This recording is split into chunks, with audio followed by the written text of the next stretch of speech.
Hello അസ്സലാമു അലൈക്കും, welcome back to my channel. അപ്പോൾ പുതിയൊരു വ്ളോഗിലേക്ക് എല്ലാവർക്കും സ്വാഗതം. അപ്പോൾ എല്ലാവരും പെരുന്നാളൊക്കെ നല്ല അടിപൊളിയായിട്ട് ആഘോഷിച്ചു എന്ന് വിചാരിക്കുന്നു. അപ്പോൾ നമ്മളുടെ മെഹന്തി നൈറ്റും അറഫ നോമ്പും അതേപോലെ പെരുന്നാളും കാര്യങ്ങളും എല്ലാം ഉൾപ്പെടുത്തിയിട്ടുള്ളൊരു വീഡിയോ ആണ്. അപ്പോൾ വീഡിയോ എല്ലാവരും സ്കിപ്പ് ചെയ്യാതെ കാണാം കേട്ടോ. ഞാനാണെങ്കിൽ പനിയൊക്കെ പിടിച്ച് ആകെ സൈഡായിട്ടിരിക്കുകയാണ് കേട്ടോ. വോയിസ് പോലും മര്യാദക്ക് വരുന്നില്ല. ഗൾഫിലൊക്കെ ഫ്രൈഡേ പെരുന്നാളായതുകൊണ്ട് തന്നെ നമ്മൾ വെനസ്ഡേ നൈറ്റാണ് കേട്ടോ വെറുതെ ഒരു മെഹന്തി നൈറ്റ് പോലെ വെക്കാമെന്നൊക്കെ പറഞ്ഞിട്ട്. അപ്പോൾ ഞങ്ങളുടെ ഫ്രണ്ട് അവൾ നന്നായിട്ട് മെഹന്തി ഇടും. അപ്പോൾ ഞങ്ങളൊരു 3 ഫാമിലി എല്ലാവരും കൂടി അവളുടെ വീട്ടിലേക്ക് കൂടിയിട്ടുണ്ടായിരുന്നു. വൈകിട്ട് 7 മണി തുടങ്ങി രാത്രി 12 മണി വരെ ഞങ്ങൾ അവിടെ തന്നെയായിരുന്നു കേട്ടോ. ഇത്രയും നേരം ഇരിക്കണമെന്നും അവിടെ പോകണമെന്നൊന്നും പ്രതീക്ഷിച്ചതല്ല. പക്ഷേ ഞങ്ങളെല്ലാവരും മൈലാഞ്ചിയൊക്കെ ഇട്ട് വന്നപ്പോൾ ആ സമയമായിട്ടുണ്ടായിരുന്നു. കാരണം എല്ലാവരുടെയും മക്കളും എല്ലാവരും കൂടി ഇട്ടപ്പോൾ അത്ര സമയമായിട്ടുണ്ടായിരുന്നു കേട്ടോ.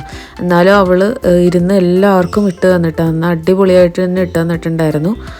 മെഹന്തി മാത്രമല്ല, അവൾ ഡിന്നറും ഓർഡർ ചെയ്തിട്ടുണ്ടായിരുന്നു കേട്ടോ. അൽ നഹദി മന്തി എന്ന് പറഞ്ഞിട്ടുള്ള ഷോപ്പിൽ നിന്ന് നല്ല അടിപൊളി ഹണി ചിക്കൻ മന്തി ഓർഡർ ചെയ്തിട്ടുണ്ടായിരുന്നു. അങ്ങനെ അതും കൂടി കഴിച്ച് എന്താ പറയുക അടിപൊളിയായിട്ടാണ് പിന്നെ അവിടെ നിന്ന് പിരിഞ്ഞത്.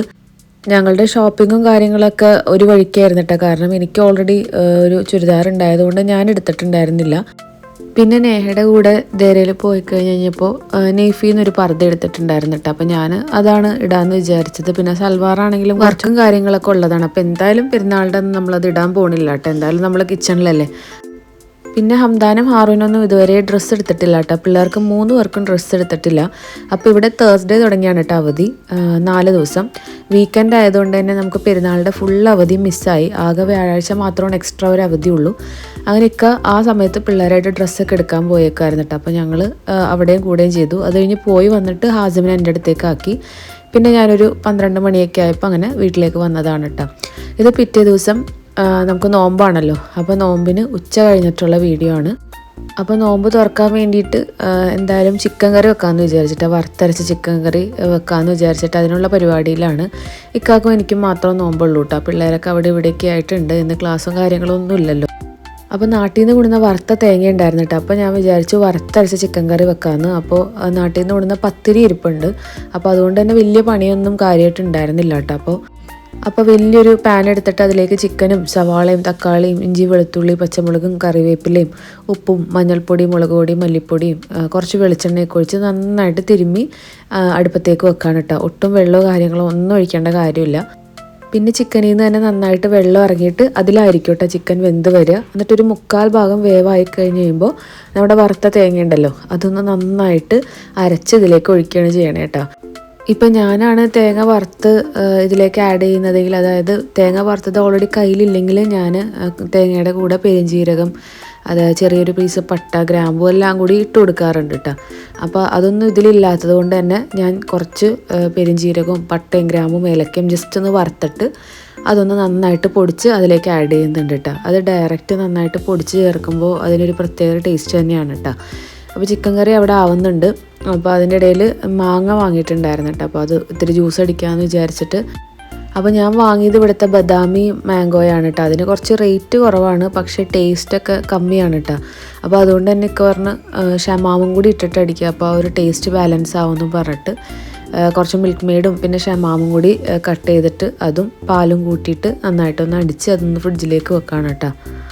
ഇപ്പോൾ ഫ്രിഡ്ജിൽ ഷമാമൊന്നും ഉണ്ടായിരുന്നില്ല കേട്ടോ. അപ്പോൾ ഞാൻ മാങ്ങ മാത്രം അടിച്ചിട്ട് അങ്ങനെ ഫ്രിഡ്ജിലേക്ക് വെച്ചു. ഇക്ക കൊണ്ടുവരുമ്പോൾ അതും കൂടി അടിച്ചിട്ട് അതിലേക്ക് ആഡ് ചെയ്യാമെന്ന് വിചാരിച്ചിട്ട് സ്നാക്സ് എന്തെങ്കിലുമൊക്കെ ഉണ്ടാക്കാമെന്നൊക്കെ വിചാരിച്ച് ഞാൻ ചിക്കൻ്റെ ബ്രസ്റ്റൊക്കെ വാങ്ങിയിട്ടാണ്. പക്ഷെ നല്ല മടിയൊന്നും ഉണ്ടാക്കാൻ വേണ്ടിയിട്ട് തോന്നണില്ല. അങ്ങനെ ഞാൻ വേഗം സ്റ്റാർ വണ്ണിൽ വിളിച്ച് പറഞ്ഞിട്ട് 2-3 സ്നാക്സും കാര്യങ്ങളൊക്കെ ഓർഡർ ചെയ്ത്. അപ്പോഴത്തേനും കറി ഒരു 1/4 ഭാഗം വേവും കാര്യങ്ങളൊക്കെ ആയിട്ടുണ്ട് കേട്ടോ. പിന്നെ അങ്ങനെ തേങ്ങ നന്നായിട്ട് വറുത്ത് ഓൾറെഡി ഫ്രിഡ്ജിലുണ്ടായിരുന്നല്ലോ അത് നന്നായിട്ട് അരച്ചിട്ട് അതിലേക്ക് ആഡ് ചെയ്ത് കൊടുക്കുന്നുണ്ട്. മൈലാഞ്ചി ഞാൻ കൈയുടെ പുറത്ത് മാത്രമാണ് കേട്ടോ ഇടാറ്. കാരണം എല്ലാവർക്കും ഇടുമ്പോൾ സമയം ഉണ്ടാവില്ലല്ലോ. അല്ലെങ്കിലും ഞാൻ കുറച്ചായിട്ട് പുറത്ത് മാത്രമാണ് ഇടുന്നത്. നമ്മൾ കിച്ചണിൽ നിൽക്കുമ്പോൾ എപ്പോഴും എന്തെങ്കിലും പാത്രം കാര്യങ്ങളൊക്കെ കഴുകി അകത്തുള്ളത് ഒരു 2-3 ദിവസം കൊണ്ട് തന്നെ കളറും കാര്യങ്ങളൊക്കെ ഫെയ്ഡായി വരും. അപ്പോൾ അതുകൊണ്ട് തന്നെ പുറത്താണ് ഞാൻ എപ്പോഴും ഇടാറ്. അപ്പം ഞങ്ങളുടെ എല്ലാവരുടെയും മെഹന്തി നല്ല അടിപൊളിയായിട്ട് തന്നെ ചുമന്നൊക്കെ വന്നിട്ടുണ്ടായിരുന്നു കേട്ടോ. അപ്പോൾ അത് ഞങ്ങൾ അവൾക്ക് ഫോട്ടോ ഒക്കെ അയച്ചു കൊടുത്തിട്ടുണ്ടായിരുന്നു. ഇവിടെ ഇതും കാര്യങ്ങളൊക്കെ വരുമ്പോൾ ഭയങ്കരമായിട്ട് മെഹന്തി നാച്ചുറൽ കോണുകൾക്കും ഭയങ്കര സെയിലായിരിക്കും. അതേപോലെ മെഹന്തി ഇട്ട് കൊടുക്കാനായിട്ടാണെങ്കിലും ഭയങ്കര അഡ്വർടൈസ്മെൻറ്റും കാര്യങ്ങളൊക്കെ ആയിരിക്കും കേട്ടോ. അപ്പോൾ ഞങ്ങൾ അവളെ കളിയാക്കിയിരുന്നു, നീ ഇങ്ങനെ ഫ്രീ ആയിട്ട് ഇട്ട് കൊടുക്കല്ലേ, പേയ്മെൻറ്റ് വെച്ചിട്ട് നിനക്ക് ഇട്ട് കൊടുത്തൂടെ എന്നൊക്കെ പറഞ്ഞിട്ട് അങ്ങനെ പറയുമായിരുന്നു. ഇതേപ്പോഴത്തേനും ഇക്ക വന്നിട്ടുണ്ട്, ഷമാവും വാട്ടർ മെലണും കാര്യങ്ങളൊക്കെ ആയിട്ട്. ഇതേ അപ്പോൾ അതും ഒന്ന് ജ്യൂസ് അടിച്ചിട്ട് മാംഗോയിലേക്ക് ഒഴിച്ചു കൊടുക്കുന്നുണ്ട് കേട്ടോ. അതേപോലെ വാട്ടർ മെലണും ഒന്ന് കട്ട് ചെയ്ത് വെക്കുന്നുണ്ട്. ഷാർവണ്ണിൽ നിന്ന് ഫുഡും കാര്യങ്ങളൊക്കെ എത്തിയിട്ടുണ്ട്. അപ്പോൾ ഹംദാനും ഹാറനും നോമ്പില്ലെങ്കിലും നമ്മൾ നോമ്പ് തുറക്കാനിരിക്കുമ്പോൾ പിള്ളേരും വന്നിരിക്കുമല്ലോ. അപ്പോൾ അവർക്ക് ബ്രെഡ് പോക്കറ്റും ഇക്കാക്ക് ഉന്നക്കായാണ് കേട്ടോ ഇഷ്ടം. ഉന്നക്കായും 2 സമൂസയും ഒരുപാടൊന്നും വാങ്ങിയിട്ടില്ല, 2 or 3 വെച്ചിട്ട് അങ്ങനെ ഓർഡർ ചെയ്തിട്ടുണ്ടായിരുന്നു. അപ്പോൾ അതും കാര്യങ്ങളൊക്കെ വന്നിട്ടുണ്ട്.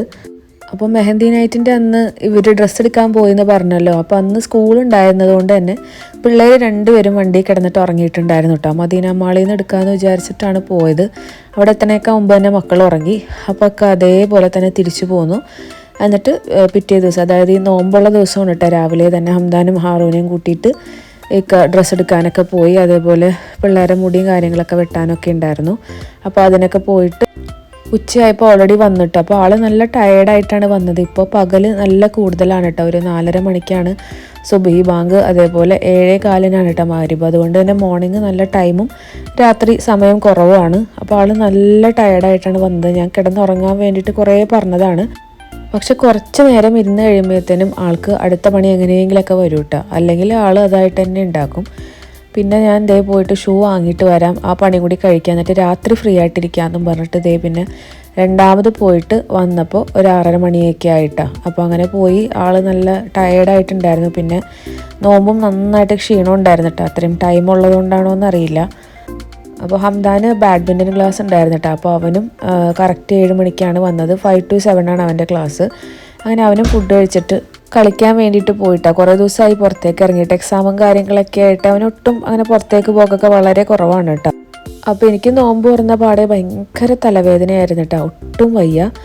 അപ്പോൾ പത്തിരിയും ചിക്കനൊക്കെ ഞാൻ ചൂടോടെ എടുത്തു, കാരണം എനിക്ക് ഫുഡ് അങ്ങനെ തികഞ്ഞില്ല കേട്ടോ. സ്നാക്സും കാര്യങ്ങളൊക്കെ വളരെ കുറവായിരുന്നു. ഇക്ക ഓക്കെ ആയിരുന്നു കേട്ടോ. ഇക്ക കഴിച്ചിട്ട് അങ്ങനെ ഉടനെ ജിമ്മിലേക്ക് പോയി വന്നിട്ടാണ് കഴിച്ചത് കേട്ടോ. അപ്പോൾ എനിക്ക് ഫുഡും കാര്യങ്ങളും അങ്ങനെ കിട്ടിയില്ല, സ്നാക്സും ഹംദാനും ആറൂനൊക്കെ കഴിച്ചത് കൊണ്ട് തന്നെ. അപ്പോൾ ഞാൻ വേഗം തന്നെ പത്തിരിയും ചിക്കൻ കറിയും തേങ്ങാപ്പാലൊക്കെ ഒഴിച്ച് ഒരു ഗ്ലാസ് ചായയും വെച്ചിട്ട് അങ്ങനെ കഴിക്കുകയാണ് കേട്ടോ. അത് കഴിച്ച് കഴിഞ്ഞപ്പോൾ തന്നെ എൻ്റെ തലവേദന മാറിയിട്ടാ. ഭയങ്കര ബുദ്ധിമുട്ടായിരുന്നു തലയ്ക്ക്. പിന്നെ പിള്ളേർക്കും ഫുഡും കാര്യങ്ങളൊക്കെ ഉള്ളതുകൊണ്ട് തന്നെ രാത്രി കുറച്ച് ഫ്രീ ആയിരുന്നു. പിന്നെ നമ്മൾ കിടക്കുമ്പോൾ ഒരു 11:30 മണിയൊക്കെ ആയിട്ടുണ്ടായിരുന്നു. രാവിലെ 5:45 കേട്ടോ പള്ളിയിൽ നിസ്കാരം കാര്യങ്ങളൊക്കെ.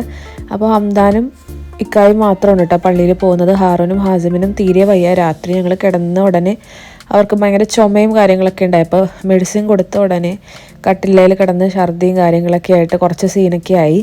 അപ്പോൾ അതുകൊണ്ട് തന്നെ പിള്ളേരെ വിളിക്കണ്ടെന്ന് വിചാരിച്ചു. അവർ പിന്നെ ലേറ്റായിട്ടാണ് കേട്ടോ ഉറങ്ങിയത്. അപ്പോൾ ഞാനും പിള്ളേരും പള്ളിയിലൊന്നും പോയിട്ടില്ല.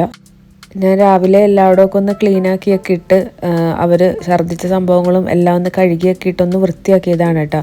അപ്പോഴത്തേനും ഇക്കായും അവനും റെഡി ആയിട്ട് നേരെ പള്ളിയിലേക്ക് പോവാണ്. അപ്പോൾ ബ്രേക്ക്ഫാസ്റ്റ് നമുക്ക് പുറത്തുനിന്ന് 4 സ്ക്വയറിൽ നിന്ന് എവിടെയെങ്കിലും കഴിക്കാമെന്ന് വിചാരിച്ചു. പക്ഷേ തലേ ദിവസം വെച്ച കറിയും ഒക്കെ നന്നായിട്ട് ബാക്കിയുണ്ടായിരുന്നു കേട്ടോ. ഞാൻ വൈകുന്നേരം ആയപ്പോഴാണല്ലോ വെച്ചത്. അപ്പോൾ കുറച്ച് മുട്ടക്കറിയും പുട്ടും ഒക്കെ ആക്കാം എന്നൊക്കെ വിചാരിച്ച് കൊച്ചാപ്പട മോനും അവനും വരും കേട്ടോ. കാരണം നമുക്ക് നിറവേയും കാര്യങ്ങളൊക്കെ ഉള്ളതാണ്. നമ്മൾ ആടിനെ ഇവിടെ വാങ്ങിച്ചിട്ടുണ്ടായിരുന്നു. അപ്പോൾ ഇക്കാക്കൊരു 7:30 കഴിയുമ്പോൾ അറക്കാൻ വേണ്ടിയിട്ട് അങ്ങോട്ടേക്ക് പോകണം. അപ്പോൾ നേരത്തെ തന്നെ ബ്രേക്ക്ഫാസ്റ്റും വേണം. അപ്പോൾ നാട്ടിൽ നിന്ന് കൊണ്ടുവന്ന പത്തിരി ഇനിയും ഒരു പാക്കറ്റും കൂടി ഉണ്ട് കേട്ടോ. ഇനി അതും കൂടി ഉള്ളൂ. അപ്പോൾ ഞാൻ കുറച്ചും കൂടി പുട്ടും കൂടി ഉണ്ടാക്കാമെന്ന് വിചാരിച്ചിട്ട് പുട്ടും മുട്ടക്കറി ആക്കാമെന്ന് വിചാരിച്ചു. പിന്നെ മുട്ട പുഴുങ്ങിയെടുക്കുകയാണ് ചെയ്തത് കേട്ടോ. ഈ കറി തന്നെ അത്യാവശ്യം നല്ലോണം ബാക്കി ഉണ്ടായിരുന്നു. അവർ കഴിച്ചിട്ടാണെങ്കിലും ബാക്കി വന്നിട്ടോ. ഇത് പുതിയ സ്റ്റാൻഡാണ് കേട്ടോ. ഞാൻ ദേരയിൽ നൈഫിൽ നിന്ന് അങ്ങനെ വാങ്ങിയതാണ്. നേഹയുടെ കൂടെ പർച്ചേസിങ്ങിന് പോയപ്പോൾ അങ്ങനെ ഞാൻ അവിടെ നിന്നാണ് ഒരു പർദ്ദയും വാങ്ങിയത്. അങ്ങനെ ഇത്തവണ പർച്ചേസിങ്ങോ കാര്യങ്ങളോ ഷോപ്പിങ്ങോ ഒന്നും ഉണ്ടായിരുന്നില്ല. അല്ലെങ്കിൽ ഞങ്ങൾ ഒരുമിച്ച് ഷോപ്പിങ്ങിന് പോണ പരിപാടി കാര്യങ്ങളോ ഒന്നുമില്ല കേട്ടോ. അങ്ങനെ ഞാൻ നേരെ കിച്ചണിലേക്ക് വന്നിട്ടുണ്ട്. പുട്ടിൻ്റെ പൊടി വാട്ടാൻ വേണ്ടിയിട്ട് ഞാൻ ഇൻസ്റ്റൻറ്റ് പുട്ടുപൊടിയാണ് കേട്ടോ വാങ്ങുന്നത്. അപ്പോൾ ഒരു 3 കപ്പ് പുട്ടുപൊടിയും അതേപോലെ 3 ഗ്ലാസ് വെള്ളം ഉപ്പൊക്കെ ഒഴിച്ചിട്ട് നന്നായിട്ടൊന്ന് മിക്സ് ചെയ്ത് വെക്കും കേട്ടോ. എന്നിട്ടൊരു 10-15 മിനിറ്റ് കഴിയുമ്പോൾ നമുക്ക് സുഖമായിട്ട് ചുട്ടെടുക്കാം. അപ്പോൾ ഇന്നത്തെ ലഞ്ചിൻ്റെ പ്ലാൻ എന്താണെന്ന് വെച്ചിട്ടുണ്ടെങ്കിൽ നമ്മളവിടെ ആടിനെ അറുത്ത് കഴിയുമ്പോൾ അവിടെ തന്നെ മട്ടൻ കറി വെക്കുന്നുണ്ട് കേട്ടോ. അപ്പോൾ കറി വെക്കേണ്ട കാര്യമില്ല. അപ്പോൾ ഇക്കാക്ക് തേങ്ങാച്ചോറ് ഒഴിക്കാൻ വേണ്ടിയിട്ട് ഭയങ്കര പൂതി. ഞാനിവിടെ തീരെ ഉണ്ടാക്കിയിട്ടില്ല. ഇക്കാടെ വീട്ടിലെ ഫേവറേറ്റ് ആണ്. ഉമ്മ സ്ഥിരം ഉണ്ടാക്കുന്നൊരു ചോറാണ് കേട്ടോ, തേങ്ങാച്ചോറ്. അപ്പോൾ അതുകൊണ്ട് തന്നെ അതും പരിപ്പ് കറിയും ഉണ്ടാക്കുക, ബാക്കി മട്ടൻ കറിയൊക്കെ അവിടെ നിന്ന് കൊണ്ടുവരാമെന്നും പറഞ്ഞിട്ട്. അപ്പോൾ കറി വെക്കണ്ടാത്തതുകൊണ്ട് തന്നെ നമുക്ക് അങ്ങനെ പ്രത്യേകിച്ച് പണി കാര്യങ്ങളൊന്നും ഇല്ലല്ലോ. അപ്പോൾ ഞാൻ കുറച്ച് പുളിങ്കറി ഉണ്ടാക്കാമെന്ന് വിചാരിച്ചിട്ട് എൻ്റെ ഇത്താത്തയുടെ ഒരു അടിപൊളി പുളിങ്കറി ഉണ്ട് കേട്ടോ. അപ്പോൾ ആളുടെ അടുത്ത് റെസിപ്പിയൊക്കെ ചോദിച്ചു. അപ്പോൾ അതിന് വേണ്ടിയിട്ട് ശർക്കര കാര്യങ്ങളൊക്കെ വേണം, അതേപോലെ തേങ്ങാച്ചോറിനും തേങ്ങ നല്ലോണം വേണമല്ലോ. അപ്പോൾ അതും കാര്യങ്ങളൊക്കെ ഞാൻ രാവിലെ തന്നെ ഗ്രാൻഡിൽ വിളിച്ച് ഓർഡർ കൊടുത്തിട്ടുണ്ട് കേട്ടോ. അപ്പോൾ അത് നേരത്തെ കിട്ടിയാലാണല്ലോ നമുക്ക് പണി തുടങ്ങാൻ പറ്റുള്ളൂ. ഇക്കാടെ കൊച്ചാപ്പാടെ മോനും വരുന്നുണ്ടെന്ന് പറഞ്ഞല്ലോ. അപ്പോൾ അവൻ അവിടെ നിന്ന് ഓൾറെഡി നിസ്കാരമൊക്കെ കഴിഞ്ഞ് മെട്രോയിൽ നേരെ പോന്നിട്ടുണ്ട് കേട്ടോ. അപ്പോൾ ഞാൻ ഫുഡും കാര്യങ്ങളൊക്കെ ചൂടാക്കി ചിക്കൻ കറിയൊക്കെ ചൂടാക്കി ടേബിളിലേക്ക് വെക്കുന്നുണ്ട്. അപ്പോൾ 2 പാത്രത്തിലാക്കി കഴിഞ്ഞാൽ എല്ലാവർക്കും എടുക്കാൻ ഈസി ആയിരിക്കുമല്ലോ എന്ന് വിചാരിച്ചിട്ടാണ് കേട്ടോ. പിന്നെ പത്തിരിയും ഞാൻ തേങ്ങാപ്പാലിൽ മുക്കിയിട്ട് ഓവനിൽ ഒരു മിനിറ്റ് ഒന്ന് ചൂടാക്കി എടുക്കുക ചെയ്യണം കേട്ടോ. നല്ല സോഫ്റ്റായിട്ട് കിട്ടും. അതേപോലെ മുട്ട പുഴുങ്ങിയത്, പിന്നെ ചായ, പിന്നെ പുട്ട്, ഇതെല്ലാം അങ്ങനെ ടേബിളിലേക്ക് എടുത്ത് വെക്കുന്നുണ്ട്. ഈ സമയത്ത് ഹാറൂനും ഹാസിമും നല്ല ഉറക്കമാണ് കേട്ടോ. കാരണം രാത്രിയിലത്തെ കലാപരിപാടികളൊക്കെ കഴിഞ്ഞ് പിന്നെ അവർക്ക് ഉറങ്ങാൻ പറ്റുന്നുണ്ടായിരുന്നില്ല. അത്യാവശ്യം കുറച്ച് ലേറ്റായിട്ടാണ് അവർ ഉറങ്ങിയത്. അപ്പോൾ അതുകൊണ്ട് തന്നെയൊക്കെ വിളിക്കണ്ട, കിടന്നോട്ടെ എന്ന് പറഞ്ഞു. അങ്ങനെ ഇവർ ഫുഡ് കഴിച്ചിട്ട് നേരെ ഒരു 7:30 ആയി കഴിഞ്ഞപ്പോൾ വീട്ടിൽ നിന്ന് ഇറങ്ങിയിട്ടാ. കാരണം നല്ല വെയിലും കാര്യങ്ങളൊക്കെ ഉള്ളതുകൊണ്ട് തന്നെ അറക്കാനൊക്കെ നിൽക്കുമ്പോൾ ഭയങ്കര ബുദ്ധിമുട്ടാണ്. സജ്ജയിൽ ഓപ്പൺ സ്പേസ് ആണല്ലോ. അപ്പോൾ അതുകൊണ്ട് അറവയും കാര്യങ്ങളൊക്കെ കുറച്ച് നേരത്തെ കഴിക്കണമെന്നും പറഞ്ഞിട്ട് ഇക്കായും സച്ചും ഹംദാനും കൂടി നേരെ സജ്ജയിലേക്ക് പോയിട്ടാണ്. അപ്പോൾ ആ സമയത്ത് ഹാസിം എണീറ്റ് വന്നിട്ടുണ്ട്. ആൾക്ക് തീരെ വയ്യ, നല്ല ചുമയും പനിയും കോൾഡൊക്കെ ആയിട്ട് അങ്ങനെ സൈഡായിട്ട് ഇരിക്കുകയാണ് കേട്ടോ. അങ്ങനെ അവരവിടെ ചെന്നിട്ട് കുറച്ച് വീഡിയോയും കാര്യങ്ങളൊക്കെ ഇങ്ങനെ ഞാൻ പറഞ്ഞിട്ട് എനിക്ക് അയച്ചു തന്നിട്ടുണ്ടായിരുന്നു കേട്ടോ. അപ്പോൾ അറവയും കാര്യങ്ങളൊക്കെ കഴിഞ്ഞ് അവർ നെയ്ച്ചോറും മട്ടൻ കറിയും കാര്യങ്ങളൊക്കെ അവിടെ വെച്ചു. നെയ്ച്ചോറ് അവർക്കും പിന്നെ അവിടെ വെക്കാക്ക് കുറച്ച് ഗസ്റ്റും കാര്യങ്ങളൊക്കെ ഉണ്ടായിട്ട് അവർക്ക് കൊടുക്കാനൊക്കെ വേണ്ടിയിട്ടാണ്. കറി മാത്രം നമ്മളങ്ങനെ വീട്ടിലേക്ക് കൊണ്ടുവന്നിട്ടാ. പിന്നെ മട്ടന് കാര്യങ്ങളൊക്കെ എല്ലാവർക്കും എത്തിക്കണമല്ലോ നമുക്ക്. അപ്പോൾ അറവയും ഫുഡ് ഉണ്ടാക്കലും പാക്കിങ്ങും എല്ലാം കഴിഞ്ഞ് ഒരു 12 മണിയോടുകൂടി അവിടെ നിന്ന് പോരേ ചെയ്തേട്ടാ. പോരുന്ന വഴിക്ക് തന്നെ അത്യാവശ്യം കുറച്ച് വീടുകളിലേക്കുള്ളതൊക്കെ എത്തിച്ചു. ബാക്കിയുള്ളതിന് പള്ളിയിൽ കൂടണമല്ലോ. ഇന്ന് ഫ്രൈഡേ ആണല്ലോ, ഗൾഫിലൊക്കെ ഇന്ന് വെള്ളിയാഴ്ചയാണല്ലോ പെരുന്നാൾ. അങ്ങനെ പള്ളിയിൽ പോയി വന്നിട്ട് രണ്ടാമത് പോയി എല്ലാവർക്കും കൊടുക്കുകയാണ് ചെയ്തേട്ടാ. അപ്പോൾ അവിടെ ഇക്കാക്ക് 2 ഗസ്റ്റും കാര്യങ്ങളൊക്കെ ഉണ്ടായിരുന്നു. അവർക്കപ്പോൾ നല്ല ചൂടൻ നെയ്ച്ചോറും മട്ടൻ കറിയൊക്കെ ആയിട്ട് അങ്ങനെ സെർവ് ചെയ്യാണ് കേട്ടോ. അപ്പോൾ ആ സമയത്ത് ഞാൻ എൻ്റെ പണികൾ ഓൾറെഡി സ്റ്റാർട്ട് ചെയ്തിട്ടുണ്ട് കേട്ടോ. നേരത്തെ തന്നെ ഇല്ലാത്ത സംഭവങ്ങളൊക്കെ പറഞ്ഞതുകൊണ്ട് തന്നെ ഗ്രാൻഡിൽ നിന്ന് നേരത്തെ തന്നെ എല്ലാം എത്തിയിട്ടുണ്ട് കേട്ടോ. അപ്പോൾ ആദ്യം തന്നെ പുളിങ്കറി ഉണ്ടാക്കാമെന്ന് വിചാരിച്ചിട്ട് ഞാൻ കിച്ചണിലേക്ക് കയറിയിട്ടുണ്ട്. പിന്നെയും ഹാറൂൻ എണീക്കാൻ വേണ്ടിയിട്ട് ഒരു 9:30 മണിയൊക്കെ ആയിട്ടുണ്ട് കേട്ടോ. ഹാസിമിനെ നെബുലൈസ് ചെയ്യാമെന്ന് വിചാരിച്ചിട്ട് മെഡിസിനും കാര്യങ്ങളൊക്കെ ആക്കി നെബുലൈസ് ചെയ്ത് കുറച്ച് കഞ്ഞി ഉണ്ടാക്കിയിട്ട് അവനങ്ങനെ കൊടുത്ത് അവനെ TV കണ്ടിരിക്കുകയാണ് കേട്ടോ. അപ്പോൾ നമ്മുടെ പുളിങ്കറിയിലേക്ക് വേണ്ട സവാളയും ഇഞ്ചി വെളുത്തുള്ളി കാര്യങ്ങളൊക്കെ ഒന്ന് ഞാൻ കട്ട് ചെയ്ത് നന്നാക്കിയൊക്കെ എടുക്കുകയാണ് കേട്ടോ. രാവിലെ തന്നെ അവർ പോയിട്ടുള്ളത് കൊണ്ട് തന്നെ ക്ലീനിങ്ങും കാര്യങ്ങളൊക്കെ ഇന്നലെ കഴിഞ്ഞിട്ടുണ്ടായിരുന്നു. അപ്പോൾ അതുകൊണ്ട് തന്നെ കുറച്ച് ബോറടി ആയിരുന്നു കേട്ടോ. ആരും ഇല്ലാത്ത പോലൊരു ഇതായിരുന്നു. പിന്നെ പയ്യെ ഓരോന്ന് ചെയ്താൽ മതിയല്ലോ, കറിയും കാര്യങ്ങളൊന്നും വെക്കണ്ടല്ലോ. അങ്ങനെ ചെയ്യുന്ന സവാളയും ഇഞ്ചി വെളുത്തുള്ളിയൊക്കെ ഒന്ന് കട്ട് ചെയ്ത് ക്ലീൻ ചെയ്തെടുക്കുകയാണ്. അറവയും കാര്യങ്ങളൊക്കെ ഉള്ളതുകൊണ്ട് തന്നെ ഇക്കാനൊന്ന് കാണാനേ കിട്ടിയില്ല കേട്ടോ. പോയി വന്ന് പിന്നെ പള്ളിയിൽ പോയി പിന്നെ ഫുഡ് കഴിച്ചിട്ട് നേരെ ഇറച്ചി എല്ലാവരും എത്തിക്കണമല്ലോ. അപ്പോൾ നമുക്കൊരു ഉത്തരവാദിത്തം തന്നെയാണല്ലോ. അപ്പോൾ അത് കൊടുത്തൊക്കെ വന്നു കഴിഞ്ഞപ്പോൾ 5:30 മണിയൊക്കെ ആയിട്ടുണ്ടായിരുന്നു കേട്ടോ. പിന്നെയാണ് ഞാൻ ഡ്രസ്സും കാര്യങ്ങളൊക്കെ ഇട്ട് പർദ്ദയൊക്കെ ഇട്ട് ഒരു ഫോട്ടോ ഒക്കെ എടുക്കാൻ വേണ്ടിയിട്ട് അങ്ങനെ പാർക്കിലേക്ക് ഇറങ്ങിയത്. ഡ്രസ്സ് നല്ലത് എടുക്കുമ്പോഴേ ഞാൻ വിചാരിക്കും കേട്ടോ, നല്ല ഡ്രസ്സ് എടുത്തിട്ട് എന്താ കാര്യം, നമ്മൾ കിച്ചണിൽ നിൽക്കുമ്പോൾ ഈ നല്ല ഡ്രസ്സൊന്നും ഇട്ടിട്ട് ഒരു കാര്യമില്ലല്ലോ എന്ന് ഇപ്പോഴും വിചാരിക്കും. അപ്പോൾ ഞാൻ എക്സ്ട്രാ എന്തായാലും ഒരു നൈറ്റി എടുക്കും കേട്ടോ. അവസാനം പെരുന്നാളിന് ആ ഒരു നൈറ്റ് തന്നെയായിരിക്കും നമുക്ക് ആവശ്യം വരിക. അപ്പോൾ സവാള കാര്യങ്ങളെല്ലാം കട്ട് ചെയ്തു. പിന്നെ ഈന്തപ്പഴം കുരു കാര്യങ്ങളൊക്കെ കളഞ്ഞ് ഞാൻ കുറച്ച് ചൂടുവെള്ളത്തിലിട്ട് വെച്ചിട്ടുണ്ട്. അതേപോലെ പുളി വെള്ളത്തിലിട്ട് വെച്ചിട്ടുണ്ട് കേട്ടോ. അങ്ങനെ വെളിച്ചെണ്ണയാണ് യൂസ് ചെയ്യേണ്ടത്. വെളിച്ചെണ്ണയിലേക്ക് ചെറുതായിട്ട് അരിഞ്ഞ പച്ചമുളകും ഇഞ്ചിയും വെളുത്തുള്ളിയും നീളത്തിലരിഞ്ഞ സവാളയൊക്കെ ഇട്ട് നന്നായിട്ടൊന്ന് വഴറ്റിയെടുക്കാം കേട്ടോ. അത്യാവശ്യം നന്നായിട്ട് തന്നെ വഴണ്ടി വരണം. അതിലേക്ക് കുറച്ച് ഒരു 1/2 ടീസ്പൂൺ നെയ്യും ആഡ് ചെയ്യുന്നുണ്ട്. പിന്നെ നമ്മൾ വെള്ളത്തിലിട്ട് വെച്ച് പുളി ഒന്ന് പിഴിഞ്ഞതും ഒഴിച്ചെടുക്കുന്നുണ്ട്. അതേപോലെ ശർക്കര ഉരുക്കാൻ വേണ്ടിയിട്ട് ഞാൻ നേരത്തെ വെച്ചിട്ടുണ്ടായിരുന്നു, അതും ഒന്ന് അരിച്ചൊഴിക്കുന്നുണ്ട് കേട്ടോ. എന്നിട്ട് അത് നന്നായിട്ട് കിടന്ന് തിളയ്ക്കാൻ വേണ്ടിയിട്ട് നമ്മൾ വെച്ച് കൊടുക്കാം. പിന്നെ അത് തിളച്ച് കുറുകി വരുമ്പോൾ നമുക്ക് മനസ്സിലാവും അതിൻ്റെ പുളിയാണോ കൂടുതൽ, എരിവാണോ കൂടുതൽ, മധുരമാണോ. അപ്പോൾ നമ്മളത് ബാലൻസ് ചെയ്ത് കൊടുക്കാം കേട്ടോ. ഏതാണോ കുറവ് അതനുസരിച്ച് അത് ഇട്ട് കൊടുക്കുക. കാശ്മീരി മുളക് പൊടിയും ഇച്ചിരി ഇട്ട് കൊടുക്കുന്നുണ്ട്. പിന്നെ നമ്മളുടെ ഈന്തപ്പഴവും കഴുകി അതും കൂടി ഇട്ട് കൊടുത്ത് നന്നായിട്ട് തിളപ്പിച്ചെടുക്കുന്നുണ്ട് കേട്ടോ. അപ്പോൾ ഇത്താത്ത ബിരിയാണിക്കാണെങ്കിലും എന്തിനാണെങ്കിലും അവിടെ എപ്പോഴും പുളിങ്കറി ഉണ്ടാക്കണ കാണാറുണ്ട്. അപ്പോൾ ഞാൻ ഇതുവരെ ട്രൈ ചെയ്തിട്ടില്ല. പിന്നെ പുളിങ്കറി ഉണ്ടാക്കുന്ന ആൾ ഇക്കാടെ രണ്ടാമത്തെ ബ്രദറാണ് കേട്ടോ. ആളിവിടെ വരുന്ന സമയത്ത് ഒരു വലിയ ചരുവത്തിൽ അങ്ങനെ കുറേ പുളിങ്കറിയൊക്കെ ഉണ്ടാക്കി വെച്ചിട്ടുണ്ടായിരുന്നു പണ്ട് ദുബായിൽ വരുന്ന സമയത്ത്. ഇത് അങ്ങനെ ചെറുതിനെ ഞാനൊന്ന് മേലൊക്കെ കഴുകി നല്ല കോലത്തിലിരിക്കുകയായിരുന്നു, ഒന്ന് ഫ്രഷാക്കി ഇതേ കാർത്തൂൻ്റെ മുമ്പിൽ വന്ന് ഇരിപ്പുണ്ട് കേട്ടോ. ഈ കാറ് ഇതേ മെഹന്തി നൈറ്റിന് പോയപ്പോൾ അവിടെ നിന്ന് അടിച്ച് മാറ്റിയ കാറാണ് കേട്ടോ. അത് അവിടെ നിന്ന് എടുത്തുകൊണ്ട് വന്നേ പിന്നെ താഴെ വെച്ചിട്ടില്ല കേട്ടോ. നല്ല കളിയാണ് അതുമായിട്ട്. കിടന്നുറങ്ങുമ്പോഴും അത് തന്നെ വേണം. ഇത് ഇടയ്ക്ക് ഫ്രിഡ്ജിൽ കയറി എന്തൊക്കെയോ തപ്പുന്നുണ്ട്. ഫുഡ് കാര്യമായിട്ടൊന്നും ആൾക്ക് കഴിക്കാൻ പറ്റുന്നില്ല. അപ്പോൾ ക്യാരറ്റ് വേണം, ആപ്പിൾ വേണം എന്നൊക്കെ പറഞ്ഞുകൊണ്ട് നമ്മുടെ പുറകെ ഇങ്ങനെ നടക്കും കേട്ടോ. ഇതപ്പോൾ തേങ്ങാച്ചോറ് ഉണ്ടാക്കാനുള്ള പരിപാടിയിലാണ്. ഞാൻ വലിയ കുക്കറിലാണ് കേട്ടോ ഉണ്ടാക്കണേ. അപ്പോൾ അതിലേക്ക് വെളിച്ചെണ്ണയാണ് കേട്ടോ ഒഴിക്കുന്നത്. അതിലേക്ക് ഒരു പീസ് പട്ട, ഗ്രാമ്പു, ഏലക്കയും കൂടി ഇട്ടിട്ട് നന്നായിട്ടൊന്ന് വഴറ്റിയെടുക്കുക. എന്നിട്ട് ചെറിയുള്ളിയാണ് ഇടേണ്ടത് കേട്ടോ. പക്ഷേ ചെറിയുള്ളി എൻ്റെ അടുത്ത് ഉണ്ടായിരുന്നില്ല. അപ്പോൾ സവാള ചെറുതായിട്ടൊന്ന് കട്ട് ചെയ്തിട്ട് അതും കൂടി ഇട്ടൊന്ന് വഴറ്റി കൊടുക്കുന്നുണ്ട്. പിന്നെ വലിയ ജീരകം, ചെറിയ ജീരകം, ഉലുവയും ഇത്രയും ഇട്ട് കൊടുത്തിട്ട് നന്നായിട്ടൊന്ന് മൂത്ത് വരുമ്പോൾ നമ്മളുടെ തേങ്ങാപ്പാൽ ഞാൻ അളന്നെടുക്കുകയാണ് കേട്ടോ. അപ്പോൾ ഞാൻ കുത്തരി ചോറ് വെച്ചിട്ടാണ് ഉണ്ടാക്കുന്നത്. അപ്പോൾ 3 ഗ്ലാസ് കുത്തരിയാണ് എടുക്കുന്നത്. അപ്പോൾ ഒരു ഗ്ലാസ്സിന് 3 ഗ്ലാസ് വെള്ളം വെച്ചിട്ട് അങ്ങനെ മൊത്തത്തിൽ 9 ഗ്ലാസ് വെള്ളമാണ് കേട്ടോ എടുത്തേക്കുന്നത്. അപ്പോൾ തേങ്ങാപ്പാൽ അത്യാവശ്യം നന്നായിട്ട് എടുത്തിട്ട് പിന്നെ അതിലേക്ക് വെള്ളം ആഡ് ചെയ്തിട്ട് തേങ്ങാപ്പാൽ തന്നെയാണ് കേട്ടോ കൂടുതൽ ഞാൻ ഒഴിച്ചു കൊടുത്തേക്കുന്നത്. അപ്പോൾ അതുകൊണ്ട് തന്നെ നല്ല ടേസ്റ്റ് ഉണ്ടായിരുന്നു. അതേപോലെ കോക്കനട്ടും ഞാൻ പ്ലെയിൻ ആയിട്ടുള്ളത് ഇട്ട് കൊടുക്കുന്നുണ്ട്. അതേപോലെ തേങ്ങാപ്പാലും ഒഴിച്ചു കൊടുക്കുന്നുണ്ട് കേട്ടോ. അത് നന്നായിട്ടൊന്ന് തിളച്ച് വരുമ്പോൾ പാകത്തിന് ഉപ്പ് ഇട്ട് കൊടുക്കുക. പിന്നെ കഴുകി വെച്ചേക്കുന്ന കുത്തരിയും കൂടി ചേർത്ത് കൊടുക്കുന്നുണ്ട്. ഞാൻ വീട്ടിൽ വിളിച്ച് ചോദിച്ചിരുന്നിട്ട് റെസിപ്പി, അതേപോലെ ഞാൻ യൂട്യൂബിലും ഒന്ന് പരതൂട്ടോ ഏതെങ്കിലും നല്ല റെസിപ്പീസ് ഉണ്ടാവുന്നത്. അപ്പോൾ ഫദ്വാസ് കിച്ചൺ നോക്കിയിട്ട് ആ ഒരു രീതിയിലാണ് കേട്ടോ ഉണ്ടാക്കിയത്. അപ്പോൾ അതിൻ്റെ കമൻസ് കണ്ടിട്ടുണ്ടായിരുന്നു, നല്ല പെർഫെക്റ്റ് റെസിപ്പിയാണെന്നും പറഞ്ഞിട്ട്. കുക്കറിൽ മീഡിയം ഫ്ലെയിമിൽ വെക്കുക, എന്നിട്ട് 3 വിസിൽ കറക്റ്റ് പാകമായിരുന്നു കേട്ടോ. അപ്പോൾ അതേപോലെ തേങ്ങാച്ചോറ് ഉണ്ടാക്കാത്തവരാണെങ്കിലും ഒന്ന് ട്രൈ ചെയ്ത് നോക്കിക്കോ, അടിപൊളിയാണ്. ഇതിന് ഏറ്റവും ബെസ്റ്റ് കോമ്പിനേഷൻ ബീഫ് കറിയും പരിപ്പ് കറി, പിന്നെ നമ്മളുടെ വിനീഗർ ഒഴിച്ചിട്ടുള്ള സാലഡ് ഉണ്ടല്ലോ അത്, പപ്പടം, അച്ചാർ, ഇതാണ് കേട്ടോ ഇതിൻ്റെ കോംബോ.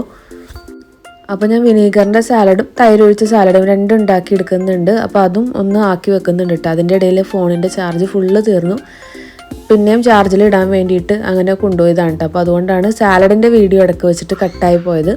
പിന്നെ ഇത് പരിപ്പ് കറി ഉണ്ടാക്കാൻ വേണ്ടിയിട്ട് പരിപ്പ് ഞാൻ കുക്കറിലൊന്ന് വേവിച്ചെടുത്തിട്ടുണ്ട്. എൻ്റെ ചെറിയ കുക്കർ ആകെ ശോകമായിട്ടിരിക്കുകയാണ് കേട്ടോ, മര്യാദക്കൊന്നും വർക്ക് ചെയ്യുന്നില്ല.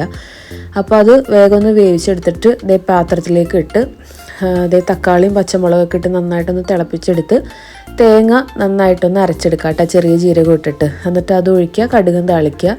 പരിപ്പ് കറി റെഡി ആയിട്ടുണ്ട്. അപ്പോൾ അതിൻ്റെ ഇടയിൽ തേങ്ങാച്ചോറും സെറ്റായിട്ട് വന്നിട്ടുണ്ട് കേട്ടോ. അപ്പോൾ അത് ഞാനൊരു കാസറോളിലേക്ക് ഉടനെ തന്നെ മാറ്റി കൊടുത്തു. അതല്ലെങ്കിൽ കുക്കറിലിരുന്ന് അതങ്ങനെ കട്ട് ചെയ്ത് പോകും കേട്ടോ. അങ്ങനെ ഒരുവിധം ഐറ്റംസ് ഒക്കെ റെഡിയായി. പിന്നെ അതേ നമ്മളുടെ പായസം ഉണ്ടാക്കിയെടുക്കുകയാണ് കേട്ടോ. അപ്പോൾ എൻ്റെ അടുത്തൊരു ഇൻസ്റ്റൻറ്റ് സേമിയ പായസം മിക്സ് ഓൾറെഡി ഇരിപ്പുണ്ടായിരുന്നു. അപ്പോൾ അതാകുമ്പോൾ പ്രത്യേകിച്ച് പണികളൊന്നും ഇല്ലല്ലോ. അപ്പോൾ 1 ലിറ്റർ പാല് നന്നായിട്ട് തിളപ്പിച്ചെടുക്കുക. എന്നിട്ട് ഈ മിക്സ് അതിലേക്ക് ഇട്ട് കൊടുത്തിട്ടുണ്ടെങ്കിൽ നമ്മളുടെ സേമിയ പായസവും റെഡി ആയിട്ടുണ്ട്. ഇത് കുറച്ചും കൂടി ഹാർഡായിട്ടുള്ള സേമിയ ആയിരുന്നു കേട്ടോ. അപ്പോൾ ഒരു 15 മിനിറ്റോളം നമ്മൾ ഇളക്കി മിക്സ് ചെയ്ത് കൊടുക്കുക. പിന്നെ സ്വീറ്റായിട്ട് ഞാൻ മാംഗോയുടെ പുഡിങ്ങും ഒരെണ്ണം സെറ്റാക്കി വെച്ചിട്ടുണ്ടായിരുന്നു കേട്ടോ തലേ ദിവസം. അപ്പോൾ അതും കൂടിയാണ് സ്വീറ്റായിട്ട് കൊടുക്കണത്. അതെ, അപ്പോൾ 1 മണിയൊക്കെ ആയപ്പോൾ വന്നിട്ട് പിന്നെ അവർ കുളിച്ച് റെഡിയായി വേഗം നമ്മളുടെ പള്ളിയിൽ തന്നെയാണ് കേട്ടോ പോയത്. അപ്പോൾ അവർ വരാറായപ്പോഴത്തേനും എൻ്റെ നിസ്കാരം കാര്യങ്ങളൊക്കെ കഴിഞ്ഞ് ഞാൻ എൻ്റെ ഫുഡൊക്കെ ടേബിളിലേക്ക് വെച്ച് കൊടുക്കുകയാണ് കേട്ടോ. മട്ടൻ കറി ഞാൻ ഒന്നും കൂടി ചൂടാക്കി അങ്ങനെ എടുത്തിട്ടുണ്ട്. പിന്നെ നമ്മുടെ പരിപ്പ് കറി, അതേപോലെ 2 സാലഡ്, പിന്നെ പുളിങ്കറി, പപ്പടം ഒക്കെ വന്നപ്പോൾ കൊണ്ടുവന്നിട്ട് അപ്പോഴത്തേനും ലേറ്റ് ആയിട്ടുണ്ടായിരുന്നു. അതേപോലെ തന്നെ നമ്മുടെ റൂമിൻ്റെ തൊട്ടപ്പുറത്ത് ഒരു ആൾ താമസിക്കുന്നുണ്ട് കേട്ടോ. ആൾ ഒറ്റയ്ക്കാണ്, ഫാമിലിയൊക്കെ നാട്ടിലാണ്. അപ്പോൾ ആളൊരു കോതമംഗലംകാരനാണ് കേട്ടോ. അപ്പോൾ ഇക്ക എപ്പോഴും എന്നോട് പറയാറുണ്ട്, മൂപ്പർ എപ്പോഴെങ്കിലും വിളിച്ച് ഫുഡ് കൊടുക്കണമെന്ന് എല്ലാ പെരുന്നാളിനും പറയാറുണ്ട് കേട്ടോ. അപ്പോൾ ഇവർ പള്ളിയിൽ നിന്ന് ഇറങ്ങി നേരെ വീട്ടിലേക്ക് വന്ന് കയറുന്ന സമയത്ത് അങ്ങനെ മൂപ്പരെ കണ്ടു. അപ്പോൾ ആളെന്തോ ഫുഡ് ഓർഡർ ചെയ്യാൻ പോയതാണ് കേട്ടോ. അങ്ങനെ മൂപ്പരെയും വിളിച്ചു. അതേ അവർ 3 പേരും കൂടി ഇതേ ഫുഡ് കഴിക്കാൻ വേണ്ടിയിട്ട് ഇരിക്കുകയാണ്.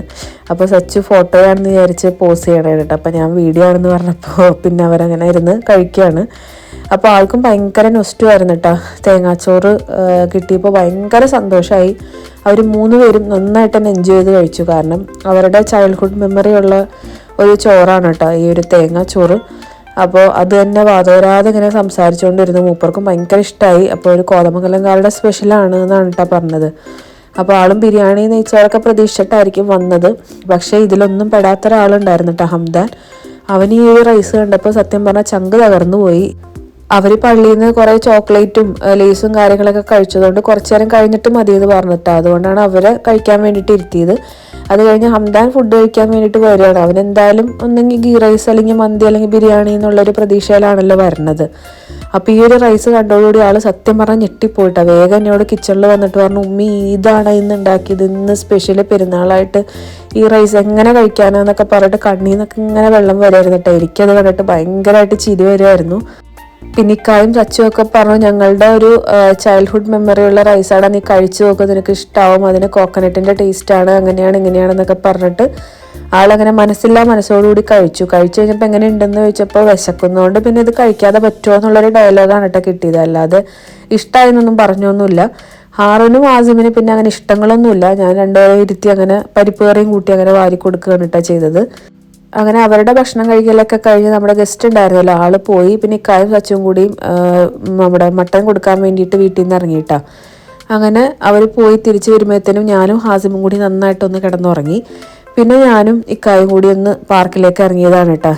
ഹാസിമിന് ഒരു കന്തൂറ വാങ്ങിയിട്ടുണ്ടായിരുന്നു. അപ്പോൾ അതിട്ടൊരു ഫോട്ടോ എടുക്കാമെന്ന് വിചാരിച്ചിട്ട് വന്നതാണ്. വന്ന പാടെ ആൾ മണ്ണിലേക്ക് ചാടി. ഒരു ഫോട്ടോ പോലും മര്യാദക്ക് കിട്ടിയിട്ടില്ല കേട്ടോ. അങ്ങനെ ഞങ്ങൾ കുറച്ച് ഫോട്ടോസൊക്കെ എടുത്ത് അവിടുന്ന് കുറച്ച് നേരം ചായയൊക്കെ കുടിച്ചു. പിന്നെ ഹാസിമിൻ്റെ മുടി വെട്ടിയിട്ടുണ്ടായിരുന്നില്ല. അപ്പോൾ ആൾ മണ്ണിൽ പെരണ്ട് കിടക്കുമായിരുന്നു. അങ്ങനെ അവനെ എടുത്ത് ഞങ്ങൾ മുടിയൊക്കെ വെട്ടി മഗ്‌രിബൊക്കെ കഴിഞ്ഞ് ഒരു 8 മണിയോടുകൂടി വീട്ടിൽ വന്നിട്ട്. അപ്പോൾ സച്ചു എന്തായാലും നല്ലൊരു ഉറക്കത്തിലായിരുന്നു. പിന്നെ അവനെയും വിളിച്ച് ഞങ്ങളൊരു 9:30 ഒക്കെ ആയപ്പോൾ ഡിന്നർ കഴിക്കാൻ വേണ്ടിയിട്ട് പുറത്തേക്ക് ഇറങ്ങി. അപ്പോൾ ഞാൻ ഓൾറെഡി പറഞ്ഞല്ലോ, മെഹന്തി നൈറ്റിൻ്റെ അന്ന് ഞങ്ങളുടെ ഫ്രണ്ട് അവൾ ഓർഡർ ചെയ്ത നമ്മുടെ ഹണി ചിക്കൻ മന്തി ഉണ്ടായിരുന്നു കേട്ടോ. ഭയങ്കര ടേസ്റ്റ് ആയിരുന്നു അത് കഴിക്കാൻ വേണ്ടിയിട്ട്. അപ്പോൾ അത് അൽനഹദി മന്തി റെസ്റ്റോറൻറ്റ് എന്നുള്ള ഷോപ്പിൽ നിന്നാണെന്നാണ് കേട്ടോ അവൾ പറഞ്ഞത്. അപ്പോൾ അൽനഹദി എന്ന് കേട്ടപ്പോൾ ഞാൻ വിചാരിച്ചു അടുത്ത് അൽനാദയിൽ എവിടെയെങ്കിലും ആയിരിക്കും എന്നൊക്കെ വിചാരിച്ചു. പക്ഷേ ലൊക്കേഷൻ ഇട്ടപ്പോഴാണ് സംഭവം ദേരയിലാണെന്ന് മനസ്സിലായത്. അത്യാവശ്യം ട്രാവൽ ചെയ്തുകൊണ്ട് തന്നെ നല്ല ടയേർഡായിരുന്നു കേട്ടോ. സത്യം പറഞ്ഞാൽ പുറത്ത് പോയി കഴിക്കണമെന്ന് വിചാരിച്ചത് തൊട്ടടുത്താണെങ്കിലും എവിടെയെങ്കിലും പോയി കഴിക്കാമെന്നാണ് കേട്ടോ വിചാരിച്ചത്. ദുബായിലാണെങ്കിലും അറിയാമല്ലോ, ദേരയിലാണെങ്കിലും അത്യാവശ്യം ട്രാഫിക്കും കാര്യങ്ങളൊക്കെ ആയിട്ട് എത്തിപ്പെടാനായിട്ട് അത്യാവശ്യം സമയമെടുക്കും. പിന്നെ ഒന്നും പറഞ്ഞില്ല. ഞാൻ തൊട്ടടുത്താണെങ്കിലോ എന്ന് വിചാരിച്ചാണ് കേട്ടോ വീട്ടിൽ നിന്ന് ഇറങ്ങിയത്. സത്യം പറഞ്ഞാൽ ഓർഡർ ചെയ്ത് കഴിച്ചാൽ മതിയായിരുന്നു എന്ന് പിന്നെ തോന്നി. പക്ഷെ അവിടെ ചെന്ന് കഴിഞ്ഞപ്പോൾ ആളുടെ എല്ലാം മൂടും മാറിയിട്ട. കാരണം മന്തിയുടെ ടേസ്റ്റ് അത്രയ്ക്ക് ഉണ്ടായിരുന്നു. നമ്മളവിടെ ചെന്നപ്പോൾ ഒരു 10-20 ആയിട്ടുണ്ടായിരുന്നു. അവിടുത്തെ തിരക്ക് കണ്ട് സത്യം പറഞ്ഞാൽ ഞെട്ടിപ്പോയിട്ടാ. കാരണം അവിടെ നിന്ന് കഴിക്കാൻ പറ്റുമെന്ന് എന്തായാലും വിചാരിച്ചതേ അല്ല. പക്ഷെ സച്ചു അവിടെ നിന്ന് സ്ഥിരം കഴിക്കുന്നത് കൊണ്ട് തന്നെ അവിടെ പോയി പറഞ്ഞിട്ട് അങ്ങനെ നമുക്കൊരു മജ്ലിസ് അങ്ങനെ അറേഞ്ച് ചെയ്ത് തന്നതാണ് കേട്ടോ. അപ്പോൾ അവിടുത്തെ ബീഫ് മന്തിയും അടിപൊളിയാണെന്ന് പറഞ്ഞു. അങ്ങനെ ബീഫ് മന്തി പിന്നെ ഒരു ഹാഫ് ചിക്കൻ മന്തി അങ്ങനെ വാങ്ങിയതാണ് കേട്ടോ. ചിക്കൻ ഹണി ചിക്കനാണ് കേട്ടോ. അപ്പോൾ അതിന് ഒരു ഗ്രേവി ഉണ്ടാവും അതിൻ്റെ അകത്ത്. അവർ ആദ്യം കൊണ്ടുവന്ന് വെച്ചപ്പോൾ ഗ്രേവി നല്ല കുറവായിരുന്നു. അങ്ങനെ പറഞ്ഞിട്ട് അവർ പിന്നെയും ഗ്രേവി കൊണ്ടുവന്ന് ഒഴിച്ചു തന്നു. അത് നമ്മൾ കംപ്ലീറ്റ് ആയിട്ട് കഴിച്ചിട്ടാണ്. അത്രയ്ക്ക് ടേസ്റ്റ് ആയിരുന്നു. കുറച്ച് റൈസ് ബാക്കി ഉണ്ടായിരുന്നത് തിരിച്ച് അങ്ങനെ വീട്ടിലേക്ക് കൊണ്ടുവന്നു. ഹംദാൻ ഉണ്ടായിരുന്നില്ല കേട്ടോ. അവൻ്റെ ഫ്രണ്ടിൻ്റെ കൂടെ ദുബായ് മാൾ കറങ്ങാൻ വേണ്ടിയിട്ട് അങ്ങനെ പോയേക്കുമായിരുന്നു. ഞങ്ങളവിടെ എത്തിയപ്പോഴത്തേനും ഹാറൂനും ആസിമും എല്ലാം നല്ല ഉറക്കമായിരുന്നു. പിന്നെ എല്ലാവരെയും വിളിച്ചെഴുന്നേൽപ്പിച്ച് അങ്ങനെ ഫുഡൊക്കെ കൊടുത്ത് പിന്നെ ബാക്കി ഫുഡും പാക്ക് ചെയ്ത് അങ്ങനെ വീട്ടിലേക്ക് പോരുക ചെയ്തത്. അപ്പോഴത്തേനും ഹംദാൻ ദേ വന്ന് കയറിയിട്ടുണ്ടായിരുന്നു കേട്ടോ. അപ്പോൾ ഇത്രയൊക്കെയാണ് നമ്മളുടെ പെരുന്നാൾ വിശേഷങ്ങൾ കേട്ടോ. അപ്പോൾ എല്ലാവരും അടിപൊളിയായിട്ട് പെരുന്നാളൊക്കെ ആഘോഷിച്ചു എന്ന് വിചാരിക്കുന്നു. അപ്പോൾ വീഡിയോ ഇഷ്ടമായിട്ടുണ്ടെങ്കിൽ ലൈക്ക് ചെയ്യുക, ഷെയർ ചെയ്യുക. മറ്റൊരു വ്ളോഗിൽ വീണ്ടും കാണാം. ഓക്കെ ബൈ, താങ്ക് യു, അസ്സലാമു അലൈക്കും.